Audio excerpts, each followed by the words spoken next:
સુરતમાં સથાણા ચકાત નાકા અતિથિ રેસ્ટોરન્ટની સામે બાઇક પર જતા રત્ન કલાકારને કાર ચાલકે અડફેટમાં લેતા ગંભીર ઇજાને પગલે તેનું મોત નીપજ્યું હતું.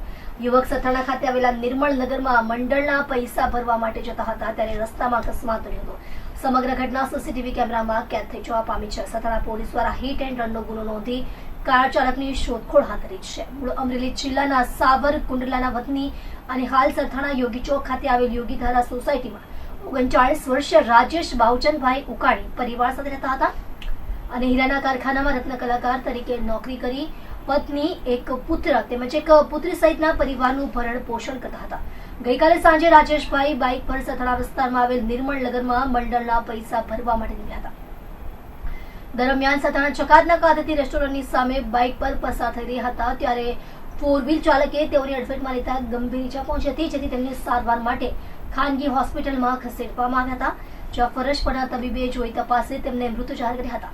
આ અકસ્માતની ઘટનાના સીસીટીવી સામે આવ્યા છે, જેમાં રાજેશ બાઇક પર અતિથિ રેસ્ટોરન્ટની સામેથી નીકળી રહ્યા હતા. તે દરમિયાન કાર ચાલક તેને પહેલા અડફેટે લે છે, ત્યારબાદ 20 ફૂટ જેટલો તેને ખસેડે છે.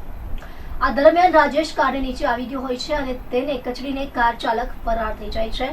કાર ચાલકને જાણ હોવા છતાં પણ ભાગી ગયો હતો.